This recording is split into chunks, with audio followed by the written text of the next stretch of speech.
Good morning. It is Monday, September 20th. Welcome into the Morning Medical Update. There are arguments left and right and everywhere. Do masks work? We break down a new study focusing on counties in the state of Kansas with mask mandates, how masking up impacted hospitalization numbers and even death rates as COVID cases climb. But first, let's get straight to Dr. Dana Hawkinson. How'd we do over the weekend? Good morning.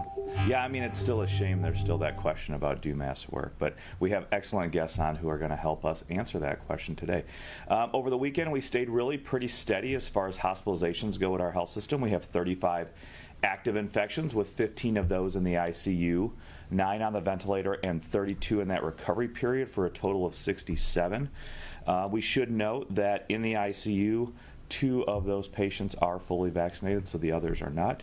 And as far as the ventilator, 1 of those patients is fully vaccinated, the other 8 are not. Hayes also has 6 active infections and 4 in that recovery period as well for 10. So hopefully their caseload is overall gonna be staying down out of those teens. All right, thanks for that update. Any reporter questions on the line today? We do not have any right now. Okay, so we're going to get to your community questions here in just a moment. There is a new study out that looked at how mask mandates in Kansas counties impacted COVID-19 cases in 2020. We want to give you some background information before we get to our great guests today. All right, so the study looked at 15 counties that had a mask mandate in July of 2020 compared to the 68 counties that did not have a mask mandate. The study used data from the Kansas Health Institute to compare cases from July to the end of October. Here is what it found. Despite facing cultural and political pushback, the evidence remains clear. Masks made a difference in Kansas. So we want to bring in our expert guest today to lay this all out for us. So please welcome in Dr. Donna Ginther, Dean's Professor of Economics and Director of the Institute of Policy and Social Research at the University of Kansas, and Associate Researcher Dr. Carlos Zambrana. So welcome to both of you. Good morning. Happy Monday. So tell us, both of you, about the research you did and the results that you found. Well, thank you for having us, and we'd like to cut to the slides now to show you some of what we found.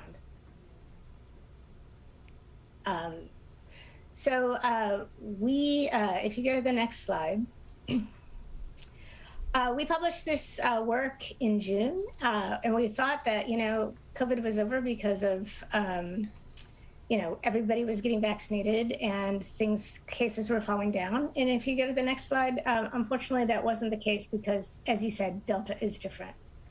So what we did was, Kansas began reopening in June of 2020, and cases started rising. And so the governor issued an executive order on July 3rd. But counties had, and that was a mask mandate, but counties had the choice of opting out and setting restrictions of their own. And it's kind of created a natural experiment where 15 counties always had a mask and 68 counties never had a mask in that time period. And we followed the counties until the end of December.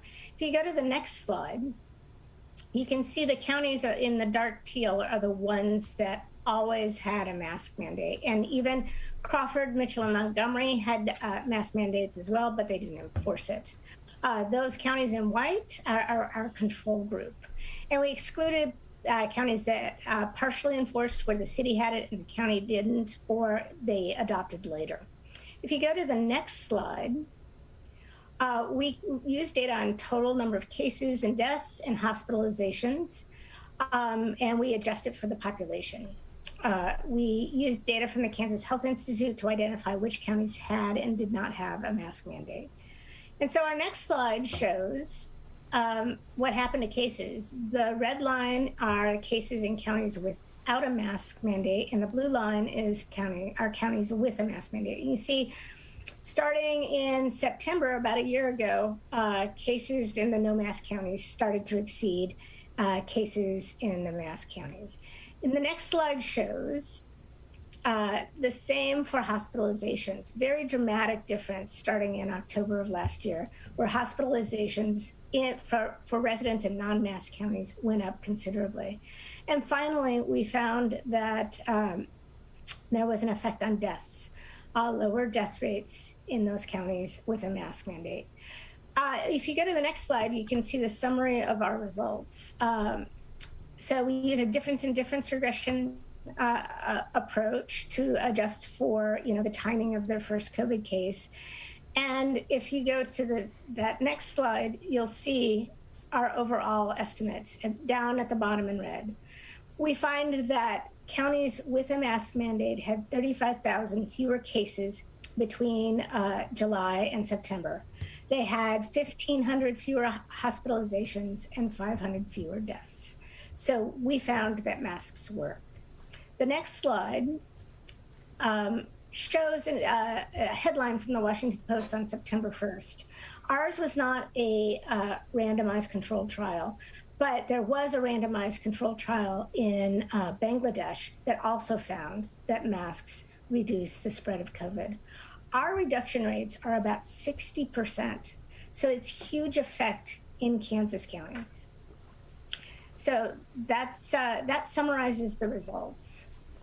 Dr. Zambrana, jump in there. Tell us a little bit about that. You must not have been surprised by the results, but to see it laid out like that is very impactful, I think, for people. Yes, we were very surprised. We barely had anything. We barely had to do anything with the data, which is very rare in economics, or working with statistics.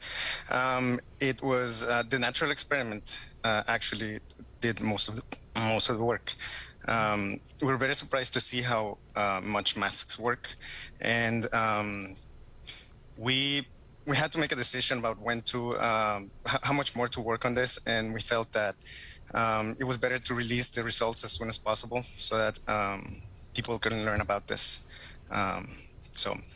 Well, and we still get questions about masks. How effective are they inside, outside? Do we need 2 masks, 1 mask? So this information is still important, even a year and a half into this pandemic. So aside from the health implications of ignoring mask mandates, there's certainly economic ones as well. What are some of those financial impacts? So far we have some preliminary results. We found no negative impacts on unemployment, but some negative impacts on taxes, of course.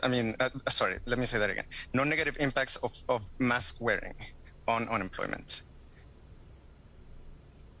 So, Dr. Ginther, I want to ask you about this. Isn't the only study which found masks work. A new study found that people in rural Bangladesh who wore surgical masks when around others were roughly 11% less likely to develop COVID-19 symptoms than those who did not. That study was done by Stanford and UC Berkeley medical researchers and Yale University economists. What do you say to people who hear this research, hear the research that you all have been doing, and still do not want mask mandates? Well, we have a pandemic, and I feel like we have an obligation to keep ourselves and our neighbors and our family healthy. And without high rates of vaccination, the best way to do that is to have layers of protection, and a mask is one of those layers of protection. So it's essential, especially for young children who cannot yet get the vaccine, that they wear a mask so that they don't get sick and their families don't get sick as well.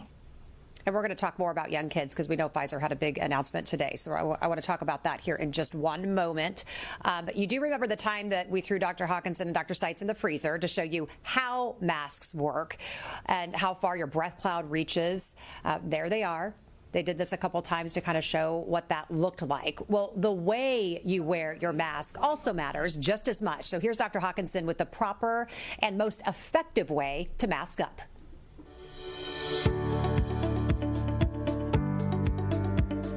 So the CDC guidance is not to double mask. Their new guidance is that improved fit will help reduce the risk of catching coronavirus and help reduce the spread. Currently on the CDC website, they do have that it is important to make sure that you improve the fit of your mask as much as possible. And you can do that by tying the mask or improving the fit of the surgical mask. So first I want to make sure that I have my hand sanitized with alcohol gel. And the easiest way to do it is to just pick it up before you place it on your face.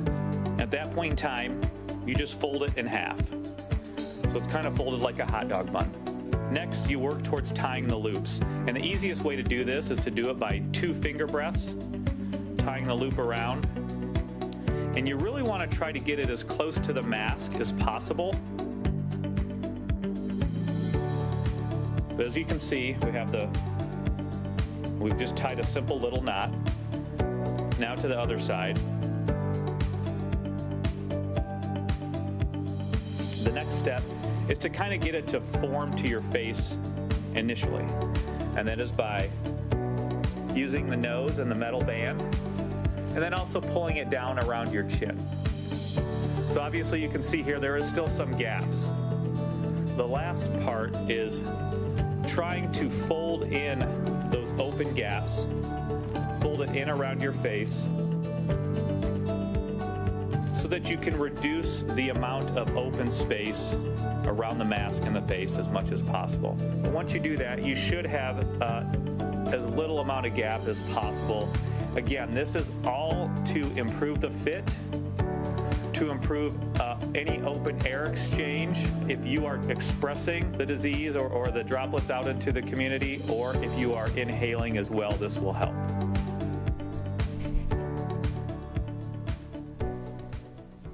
All right, Doc Hawk, thanks. That was just you with music under it, so thank you for letting us re-show that today. Okay, good. Okay, so, all right, so we're going to get to our community questions because I know we have a lot. And I'm going to start off by getting the conversation started, Dr. Ginther, with you as well about the Pfizer announcement overnight about the vaccine being safe and effective for those under the age of 12. Your thoughts when you heard that? I thought it was wonderful. I have a friend whose daughter has to be quarantined because one of her fellow classmates got sick. If we can get the kids vaccinated, that's going to bring down Delta sooner than later. Dr. Zambrana? I agree. I think it would be a wonderful thing if we can get them vaccinated. Wearing a mask, as helpful as it is, can be uncomfortable and difficult with kids. The sooner people get vaccinated, the quicker they'll be protected. Dr. Hawkinson, I mean, we get this question daily. When are kids going to be able to get the vaccine? And we're getting closer and closer by the minute, right? Yeah, I mean, I think it looks to be maybe a few weeks now, I heard, maybe mid to late October. They want to go through all of the data, certainly analyze it, make sure that it's safe. It does look safe. Again, I think this is internal data. It's not published at this point in time, but it does help if we can have a larger amount of the population who are eligible for vaccines, and if they can get the vaccine, overall it's going to help. And I think on the case of masking, the evidence overwhelmingly supports that masking is effective. I don't think we can get stuck in the dichotomy of the mask works, the mask doesn't work. We have to understand that in those high-risk situations, particularly when you're gathered indoors with other people, when there is poor ventilation, that's when masks are both effective. Mostly effective because of that barrier that it provides to the wearer from expressing those droplets out into the environment, but then also protection for the wearer on the other side from inhaling and getting those droplets filtered out. So masking is very important, and although surgical masks looking like they do help a little bit more, I think we shouldn't get bogged down in that either. More is what you were seeing in that video that I did. It's about the fit, and if you go to the CDC masking recommendations, a lot of it does have to do with the fit, making sure that it fits properly. Yeah, I mean, nobody wants to wear masks, and I know kids don't like them, but they probably do it better than anyone else. So yes, the sooner the better, but you have to kind of go back to what we were doing last year, which is we were masking. There was no vaccine. So I have a question about your studies to both of our guests. We've got a couple of questions. Susan wants to know, can you just clarify, this study was concluded in 2020, almost a year ago. Is that correct? It's concluded at the end of December because there was another mask mandate issued in November 2020. So our national experiment ended because more counties adopted a mask mandate. Okay, that makes sense. And then Mary says, has that data been followed and analyzed to include the post-vaccine period, which I guess not. Well, I guess there were some people who were vaccinated, but this is basically no vaccines. This is prior to the vaccine. It'd be interesting to see if they're still protective from having the culture of wearing masks in that county going forward. As cases went up, it could be that people in counties with a mask mandate were more likely to wear masks again. So Georgianne has a question. She says, my sister was released, Dr. Hawkinson, from the hospital yesterday after being treated for COVID and is now staying with relatives who are in their 80s. Is this safe? How long is COVID transmissible after being hospitalized for 10 days and sick for the last couple of weeks? How long is it transmissible? After COVID has passed, is it transmissible? Is it safe to be around people who are older and maybe immunocompromised? Still, the guidance is really after you've had the infection, really isolating for those 10 days is really sufficient. Now, you can always add in those layers, and again, that's what masking is as well. It's further layers of protection. You can continue to mask if you would like, but the guidance continues to be, even with Delta, which we know is the predominant variant right now and has been for some time, that it is really 10 days from the symptom onset and you're allowed to get back into society and do those things that you would normally be doing. So Anil is asking, did they account for hospitalized people that were transferred out of the county? I know I was removed from my county count once I was flown out. And I'm trying to get... The hospitalized are the county of residence, not where you went to the hospital. I'm sorry, Dr. Ginther, can you repeat that one more time? So the hospitalization counts are county of residence, not where you went to the hospital. Gotcha. Okay. A couple of vaccine questions. Dr. Hawkinson, I know people have asked about this, but Virginia is asking, what do you know about Novavax and where we're at with that as being something viable? You know, I think we were all happy to see their data that was published in New England Journal of Medicine a few weeks ago now, 6 or 8 weeks ago. It does look like it is efficacious at protecting against more severe disease. But I think right now it's more about a regulatory issue in their manufacturing process. I think the FDA was looking for some more things. So right now it's more about the manufacturing than the actual vaccination and its protection that it offers itself. So we are still waiting. It will be one more thing that we can use, one more vaccine in our armamentarium for prevention of those hospitalizations and severe disease. Joyce wants to know when we might expect an effective antiviral treatment for those who contract COVID. You know, we're still looking for that too. There are a couple phase 2 or 3 studies looking at efficacy of those antivirals, and you know, generally antivirals are very tough to come by. We did get very lucky that remdesivir was already there, and we had already had some data about it. But there are both oral and IV antivirals that are being developed and undergoing trials, but right now haven't heard too much otherwise from that. Okay, and one more for you, Dr. Hawkinson. David says about a month ago you had mentioned something about asking the data team to get data around people who had COVID previously but not gotten vaccinated and how they're doing with hospitalizations and death now. Anything to compare with the vaccine? Any updates on that? No, nothing new. I haven't seen anything published about that. Okay.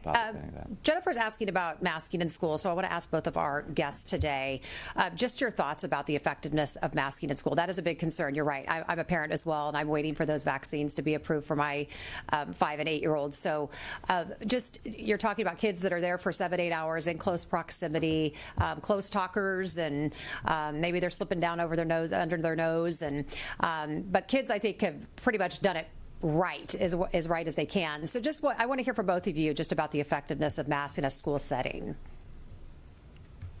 Well, I think they're very effective. Those school districts that do not have a mask mandate in Kansas have had, some school districts in Kansas that don't have mask mandates have had to close down. Wellington was the first where they had to close for a week because they had COVID out of control. In counties with a mask mandate, you're still seeing some kids getting sick, but you're not seeing those school districts close. So I think that, having children wear masks and to go to school is the best course of action. Dr. Zambrana? And it's important for them to keep going to school. So if they can stay protected, I mean, if it's important for them to be able to do that without the risk of getting sick or passing it on to other people at home. Are you both still getting questions about masking? Like I said, we do. And I'm just curious, with the work that you're doing, do you get a lot of questions, and what are they, and what are those concerns? I don't think we get as many questions, but I've spoken at our county commission meetings about the efficacy of masks with respect for young children, the question you just asked. So we've gone out there in the community to talk about our research and let people know that masks work and they're effective, and it will keep kids in school. Yeah, and we have to keep talking about it. I'm glad you're doing that here today. So Ashley has a question, Dr. Hawkinson. Do we know, have there been any deaths of vaccinated people within the health system? And if so, why might that be?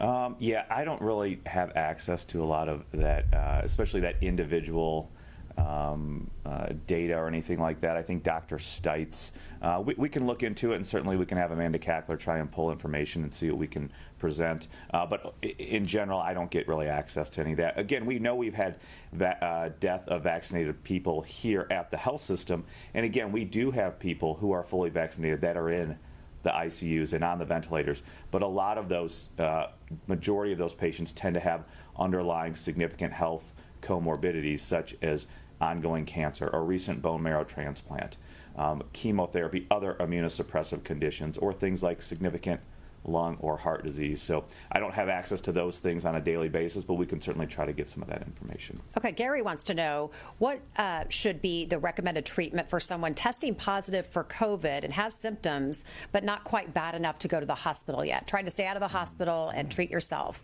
What should they do? Yeah, I think this goes to kind of what we've been talking about, and this has really been consistent since the beginning, and that's, home symptomatic therapy. You want to continue to get nutrition if you have an appetite, continue to eat healthy, hydrate. If you need something for pain and fever relief, certainly taking Tylenol or ibuprofen or things of that nature for a few days to help with those symptoms. Those are really going to be the best treatments, and those are called symptomatic treatments. You're just treating and dealing with the symptoms. All right, so Kitty also has a question. She said she canceled her eye appointment due to the fact that the doctor and the staff are unvaccinated.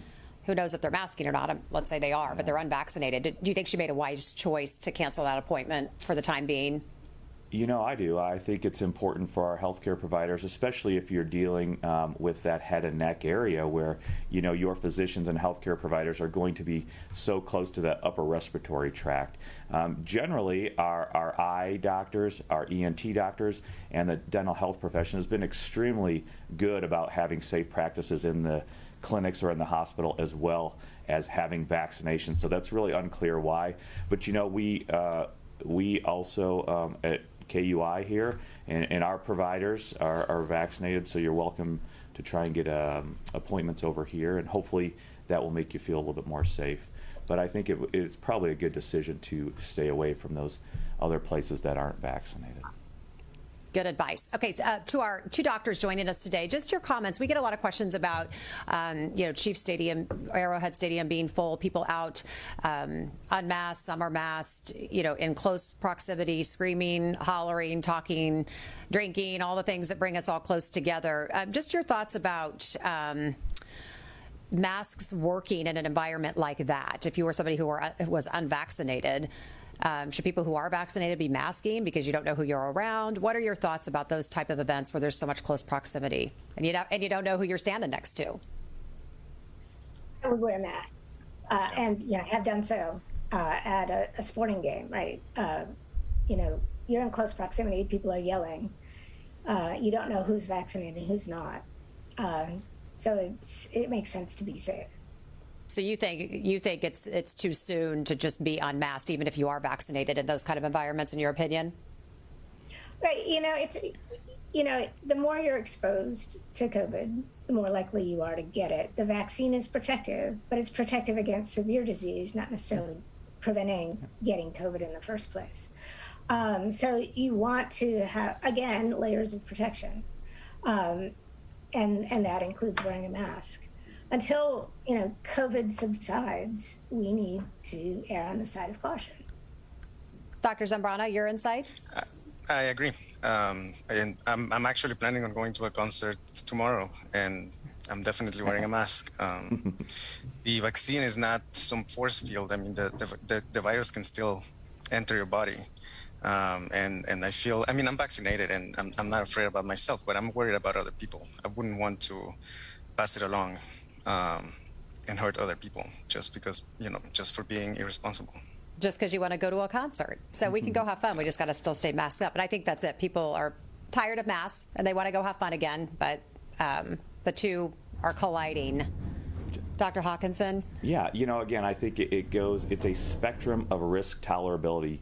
You can do what you want or don't want, but you have to understand that there are consequences. And we see these stories play out every day now. Now, I think we've seen a rash of radio hosts who have been totally anti-vaccination. I don't want to say that's okay, because we know that those that are unvaccinated probably have a better chance of transmitting to the others in the community. But that is a risk that you are taking, and those are the consequences that you have to deal with: going to the ICU, getting on the ventilator, and then maybe never ever coming off. So you have to understand that there are consequences to your actions. And what we have seen now as well is insurance companies now are going to be making people pay, or they're going to stop paying for those hospitalizations or illnesses. So this may be another incentive for people to get vaccinated, as they will have less risk of going to the hospital and incurring all of those hospital bills. So, again, it is that spectrum of risk tolerability. How safe do you feel? And certainly if you are vaccinated, you're extremely well protected against going to the hospital. But do you still have a chance to get it? And if you do, are you going to be out of work for 10 days? Things of that nature. So I think I think you have to go back to understanding about that risk tolerability and those degrees there, and just understand what is that risk that you are going into. So certainly wearing a mask in those situations, if you feel more comfortable and feel that it will protect you better, absolutely do it. Dr. Hawkinson, Carrie is asking, is it true that India has all but eradicated COVID? If true, how did they do that? No, that's not true. They still have high concentrations and prevalence of the disease. I don't remember what their total percentage of vaccinated persons are, but they are still having significant issues with disease as well. Okay, Ashley wants to know, she says, my mom got an antibody test that showed she had natural antibodies. She is unvaccinated and saying she does not need the vaccine because she has natural antibodies. Is she protected enough because she is really vaccine resistant? No. Actually, we have better data, a better benchtop basic science research now that's showing that those who were infected and then got vaccination, even one, but also especially 2 doses, they seem to have a more robust immune response, looking at creating more breadth of expression of antibodies against the variants that we know about, but also likely the variants that we don't know about. So your body is constantly evolving as well. And what really helps to drive that immune response to protect you from future variants is really getting those 2 doses of mRNA vaccine. Okay, and for our 2 guests, Tracy wants to know, do you all really believe that 2, 3, and 4-year-olds can wear a mask correctly all day so that it is properly effective? And why do you think the mandate is for 2 and over for schools? Well, I know that kids can wear masks. My children's school, it was a Montessori school where they were aged to 13, and those 2-year-olds were able to wear masks, and COVID cases were kept at bay. So yes, small children can wear masks. Sometimes they get messy, sometimes they don't wear them correctly, but you can teach a child to wear a mask, and they can wear a mask and go about their business. So we put the mask mandate in Douglas County for ages 2 to 11 because they don't have access to the vaccine and they're more at risk. So I think that masks for children are an important weapon in the arsenal against COVID-19 until those children can get vaccinated and we can get more something that looks like herd immunity among school-age children. Yeah, and something's better than nothing. I think you make a good point. They may not be wearing it exactly perfect all the time, every second, but they're doing a pretty darn good job, don't you think? Mm-hmm. Oh, yeah. Yeah. Dr. Hawkinson, your kids still masking up, doing the things that they're supposed to do, and they're older. First of all, I'm so thankful that they are at the age to have been vaccinated as soon as it was approved.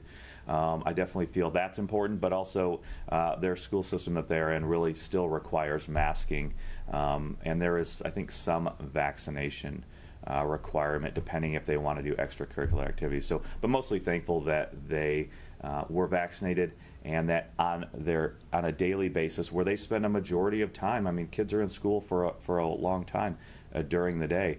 That there is significant masking and restrictions there, and I think I'm thankful for that, so that they can stay in school and they don't have to be home and undergo what happened this previous 15 months in school year. So I think we do need to do everything that we can do in the safe manner to keep those kids in school. So Nathan, he's a friend of ours over at 41. He has a son who's about to turn 7. This is back to the Pfizer announcement. So given this morning's Pfizer news, what are the chances that he gets a vaccination as a birthday gift in October? Well, I think I heard it was 3 to 4 weeks away, maybe later October. So it might be just soon after that. Cross your fingers. And again, I think with Pfizer's announcement, it was internal and unpublished data as well. I think it's good that they did make that statement, but we know that the FDA is being extremely thoughtful and stringent in making sure that it is safe, so that parents don't have to be concerned about safety issues with this. But once it is, and the data is analyzed and says, yes, this is safe and this will help to reduce that risk of the child going to the hospital, of getting that multi-system inflammatory disorder, of getting a long haul type symptoms, I think we are all waiting with bated breath, and hopefully it will look to be, as we hear from Pfizer's announcement, that it is safe and effective. And once it is approved or authorized, I would encourage everybody to get that, and be thankful that your kids are able to get that. I know. I ask for all of us parents out there whose kids are not vaccinated. So I know you are waiting. We're going to stay on top of it and bring you to get the answers that we can get for you about when that's going to be available. So we're going to wrap up today, and I want to get final thoughts from our guests. Dr. Zambrana, I want to start with you. First of all, thanks so much for being here and the research that you are doing. It's so very, very important and relevant. What do you want folks to know as we head out today? Thank you for inviting us. And there's been countries, Taiwan and South Korea, for example, they had measures that allowed them to keep going without upending their lives. They barely had a lockdown. I think if we all follow safe procedures, we can keep going with our lives, and we don't have to have another year like last year. That's what I'm hoping for. Well said. Well said. Thank you so much again. Dr. Ginther, final thoughts from you. Well, layers of protection. So it's kind of the Swiss cheese model of protecting against COVID. You have the vaccine, you wear a mask, you avoid, crowded situations with unmasked people. You're more likely to be safe, and you can have a complete life without worrying so much about getting sick. So I think that until our kids are vaccinated, having schools have a mask mandate for children is going to be essential in slowing the spread. Yeah, we love our Swiss cheese model around here. It just kind of explains everything very, very simply about how it all works. Dr. Ginther, thank you so much for being on. Come back and see us, both of you. Dr. Hawkinson, your final thoughts today. Yeah, just going back to the India question, I think that's great. I'm not sure where that came from, but I think India just reported only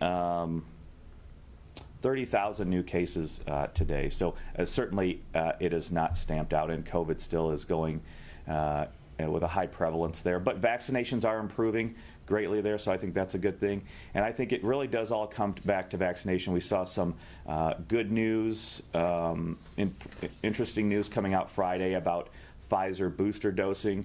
Again, that was just a vote. We will still get more information, and certainly when we get that and the full recommendations on what to get, when to get it, we'll certainly let you know. And hopefully we will see more data about the children and their vaccines, so that we can get them vaccinated and keep them healthy as well.